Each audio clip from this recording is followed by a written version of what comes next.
Okay, so I promised we'd talk about inflation a couple of times. This is the first time we're gonna touch on it. This is inflation in the context of the business environment, okay? So the Fed is trying to boost inflation. What they've done here is they've fought off deflation.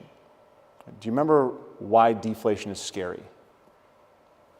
As a consumer, prices go down, you go to the store, you see prices are down, maybe you buy, maybe you don't buy because prices are going down. Maybe you wait. If you ever price compare, that would be a smart behavior, like price comparing, not just buying the first thing you see. And if you see prices going down, maybe you wait. And if we all wait, and we're all 70% of the economy, then the economy goes down. And so what happens? The prices go down further, and then we wait some more, and the prices, it's a problem. So the Fed pumped all this money into the system to stop deflation. And they did. We see basically a baseline that they supported us at, okay? But then you see this up here at the side here, and you see inflation starting to pick up. Now here we're talking about personal consumption. Later on we're going to talk about CPI. In the personal consumption, we're still not hitting the target, but we could very, very soon. And this is where it gets interesting. This is the talk in the media right now is wages, it's right? No one's getting a raise, et cetera. And that's a statistical truth. It's the last 3-4 years, hourly earnings hasn't really changed much. Before that, it was coming off of a hole. So since 2010, we've had basically negative earnings growth for people working, okay? What has that done for our investments?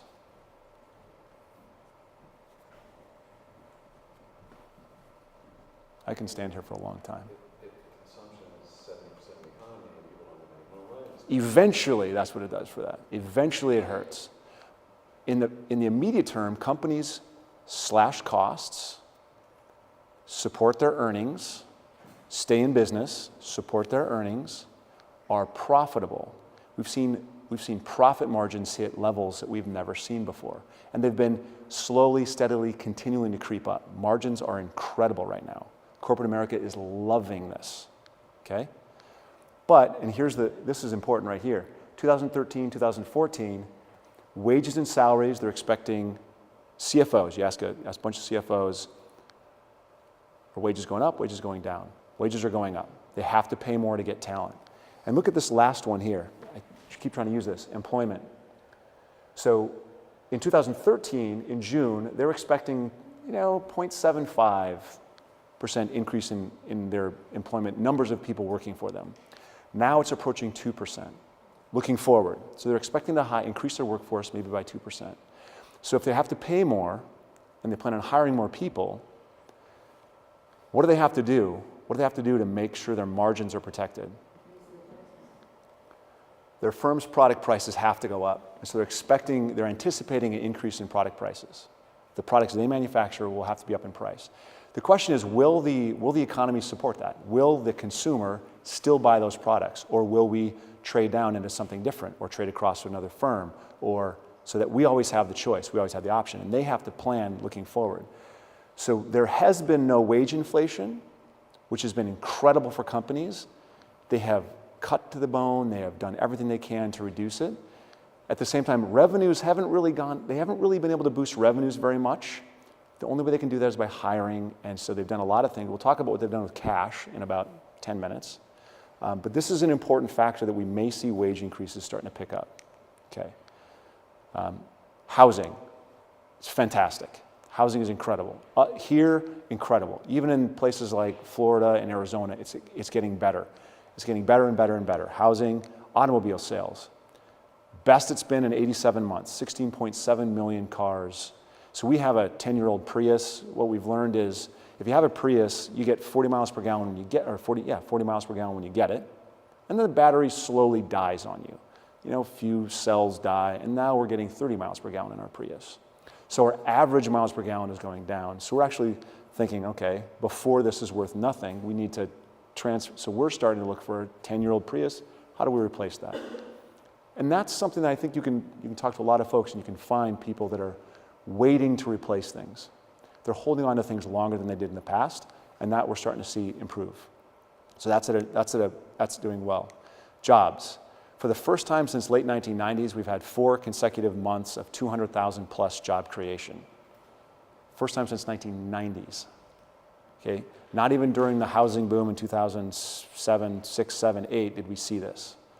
Okay, so this is a big deal. Jobs are coming, and we saw that in the CFO as well. Okay, so that's great, right? So we have, let's see here, we got job market, we got automobile sales, we got housing, inflation seems to be under control, but the stock market already sees this. The stock market already predicted all of this. It already is pricing all this in.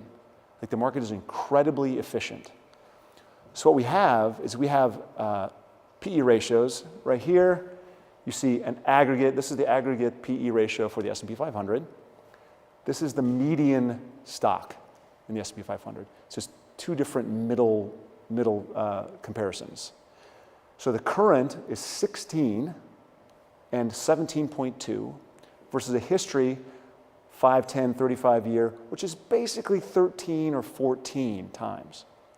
That means right now today we're paying $1 or $2 more per dollar of earnings than the long-term averages, or even than some of the shorter-term averages. So this isn't 16, 7, that's not an argument to sell equities, because earnings can continue to go up. And you can tell by people investing that there's an anticipation that earnings will continue to go up. And there's a lot we just looked at housing, and we looked at employment numbers, and things are improving, so we can kind of anticipate that earnings will go up. Okay. But this isn't also a time to go all in. So when you look at our models, we have a median or a midpoint in a range for equity exposure, and we're pretty much at the midpoint or just a smidge below our midpoint. When you see this PE ratio go to 19 or 20, you'll see us go even further below that midpoint. We'll actually go to something else that's safer. Because once you pay that much for your equities, I think it was my dad, the eyebrow went up. So I think it was him, but I was trained early on that you make all your money at the purchase price. You really only ever do average PE. And if you buy at the average, then as the PE goes up, you'll make a little money, you'll get the dividends from it. If you buy below the average, which we routinely get back to, we routinely go below average every 5, 6, 7 years. We dip below that average. Why? Because markets correct. This is the cycle. We get too excited, we invest, things fall apart. We get too excited, that's just the process, okay? So there will be another opportunity where we can buy these things below average. So we're kind of waiting for that. We're holding and we're waiting for that. At the same time, bond yields are thin. Like you've heard me say this kind of thing before. Bonds aren't paying anything, right? Right now, you see this June of this year, 0.97. What this is saying is that an investment grade bond, not high yield, this is Berkshire Hathaway or Coca-Cola or one of these kinds of companies. You get 1% for a treasury bond, which is the risk-free rate of return. Then the same maturity date will get 1.97 in a high quality corporate bond. High yield, you might get 2.5. You might get another 0.5% to 1% more than that in a high yield bond. So what this says is you don't want to own these kind of bonds here below this average line. See this 1.5 point average long term? So we're looking at spreads. What is a spread? This is where you want to own bonds. When the spread over the treasury gets really high. This spike means you have all this money you can make as it goes back to average. When it gets below there, you don't want to own bonds, because when bond yields go back up, prices of bonds go down. When this yield is high, you can buy it, right? And as the yield goes down, the price goes up. That's that inverse relationship that you hear me talk about all the time.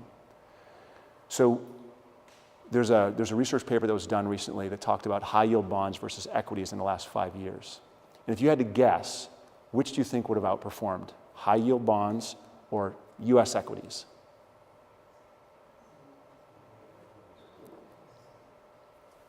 You'd think it would be It's a trick question. Well said, Paul. So it's totally a trick. What they say is because of that huge spread, high yield was 13% more. It was paying you had a huge spread. And because it compressed and is now below the long-term average, you pocketed 150% in increase in value in your high yield fixed income portfolio. And it paid you the coupon every single year. So it paid you 7% in yield every single year. So high yield was a great place to be, and it's over. So 2 months ago, or actually earlier this month, we sold our last high yield bond. And if we see that spike again, you'll see us buy that high yield again. But until then, it's just risk without reward. And then we talked about this, vanishing volatility. This is an interesting story more about how things work in our office than about the existence of this as an investment tool. So there's a thing called the VIX, CBOE Volatility Index. That's the orange line. That's the VIX, commonly called the VIX. And I wanted to buy this about a month ago. And Nancy's question to me was, what's your sell discipline? And I didn't really have one because there's no intrinsic value to this. You can buy gold as kind of a hedge, and there's an intrinsic value in gold as an industrial metal, as a precious metal. You can buy land, farmland. You can buy real estate. There's intrinsic value. Equities have dividend rates, and they've got companies that widgets and services, and they sell things, customers, so there's intrinsic value. In the VIX, it's total emotion, but if it's really, really, really, really low, some of it sits in my desk, it's really attractive, like it's cheap, but we talked about it in committee in the office, and it was the wrong decision to make. It would have been a fun trade, because it did go up 25% 3 weeks ago. It popped immediately. But that's not what we do. Like, we don't go for that. So it could have gone the other way as well.